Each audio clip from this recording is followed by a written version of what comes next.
నిర్మల్ జిల్లా ఖానాపూర్ మండలంలోని సదర్మాట్ కెనాల్ క్రింద ఉన్న రైతాంగానికి రెండవ పంటకు నీరు అందించడానికి సదర్మాట్ కింద రైతులకు కెనాల్ ద్వారా నీరు విడుదల చేసిన ఖానాపూర్ ఎమ్మెల్యే వెడ్మబొజ్జు పటేల్, మాజీ ఎమ్మెల్యే రేఖా నాయక్.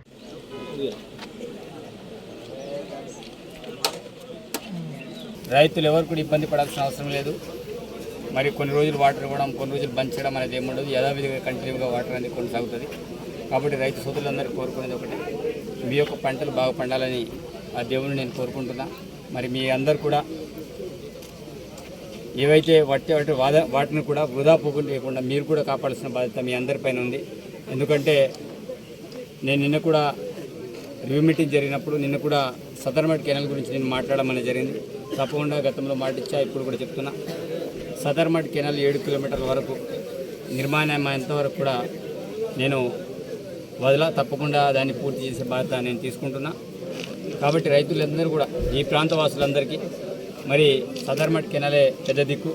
మరి దీని ద్వారానే రైతులందరూ కూడా పంటలు పండిస్తారు. కాబట్టి మరి కొన్ని వందలాది ఎకరాలకి పంట సాగునీరు అందించే బాధ్యత మా పైన. దీంతోపాటు సరస్వతి కెనాల్ కూడా వారం రోజుల క్రితమే దాన్ని వదలడం అనేది జరిగింది. మరి దానికి సంబంధించిన కొన్ని మైనర్ రిపేర్స్ కావచ్చు, ఏవైతే ఉన్నాయో అవి మా దృష్టికి రావడం అనేది జరిగింది. గతంలో కొన్ని రిపేర్స్ జరిగినాయి. వాటి మీద కూడా తప్పకుండా ఇమీడియట్లీ గతంలో ఎక్కడెక్కడైతే పనులు జరిగాయి, ఎక్కడెక్కడైతే నాశనకమైన పనులు జరగదో ఆ నివేదికలన్నీ కూడా తెప్పించుకొని వాటన్నిటి కూడా మళ్ళీ పునఃపరిశీలన చేసి సంబంధిత ఎవరైతే చేస్తారో వాటి మీద కూడా చర్యలు తీసుకోవాల్సిన అవసరం ఉంది.